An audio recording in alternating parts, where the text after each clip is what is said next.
नमस्कार.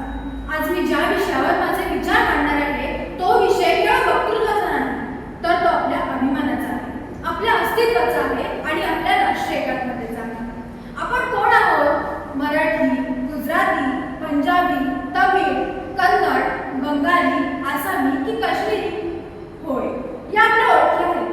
पण जेव्हा भारतीय सैन्याचा जवान सीमेवर उभा असतो तेव्हा तो स्वतःला मराठी किंवा पंजाबी म्हणत नाही. तो अभिमानाने म्हणतो, मी भारतीय आहे. विविधतेने नटलेला देश आमचा, एकतेचा सुहा इथेच उमटतो. विविधतेत एकता साधून भारत माझा श्रेष्ठ भारत बनतो. भारत माझा श्रेष्ठ भारत बनतो. आपला भारत देश हा केवळ एक भूभाग नाही, तर विविधतेचे एक जिवंत महाकाव्य आहे. जगातील कोणत्याही देशात पाहायला मिळणार नाही एवढी विविधता आपल्याकडे आहे. इथे दर 4 कोसांवर पाणी बदलते आणि दर 8 कोसांवर भाषा बदलते. संविधानाने मान्यता दिलेल्या 22 अधिकृत भाषा, शेकडो पोषा आणि खाण्यापिण्याच्या पद्धती ही आपल्या भारताची खरी ओळख आहे. प्रत्येक महान विचारामागे एक इतिहास असतो, एक प्रेरणा असते आणि एक भविष्याचा संकल्प असतो.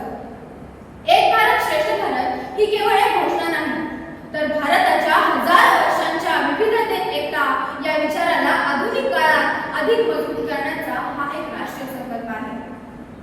भारताला स्वातंत्र्य मिळाल्यानंतर देशासमोर सर्वात मोठे आव्हान होते एक विशाल आणि विविधतेने नटलेल्या देशाला एकतेच्या धाग्यात बांधण्याचे.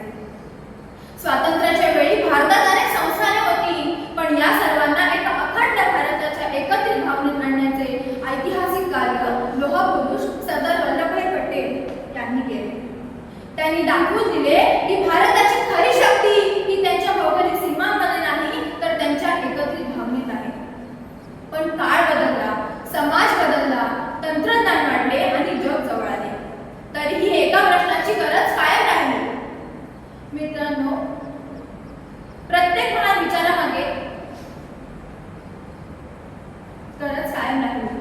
आपण एकमेकांना किती ओळखतो, आपण आपल्या देशातल्या संस्कृतींना किती समजून घेतो, याच विचारातून 31 ऑक्टोबर 2015 रोजी लोहपुरुष सरदार वल्लभभाई पटेल यांच्या 140व्या जयंतीनिमित्ताने एक भारत श्रेष्ठ भारत या अभियानाची सुरुवात करण्यात आली. ज्याप्रमाणे स्वातंत्र्यानंतर सरदार वल्लभभाई पटेल यांनी 500 पेक्षा अधिक संस्थानांचे विलीनीकरण करून एक अखंड भारत घडवला, त्याचप्रमाणे आजच्या आधुनिक काळात 28 राज्ये, 8 केंद्रशासित प्रदेशांचे विलीनीकरण करून एक अखंड भारत घडवला. त्याचप्रमाणे आजच्या आधुनिक काळात सांस्कृतिक आणि भावनिकदृष्ट्या एकत्रित आणण्याचे एक भारत श्रेष्ठ भारत या अभियानाची सुरुवात करण्यात आली. या उपक्रमाचा मुख्य उद्देश होता की विविध राज्ये आणि केंद्रशासित प्रदेशांमधील सांस्कृतिक आणि भावनिक संबंध मजबूत करणे, एकमेकांच्या भाषा, कला, साहित्य, इतिहास, परंपरा समजून घेणे, परस्पर आदर आणि बंधुभाव वाढवणे आणि विविधतेत एकता या भारताच्या मूलभूत विचाराला अधिक दृढ करणे.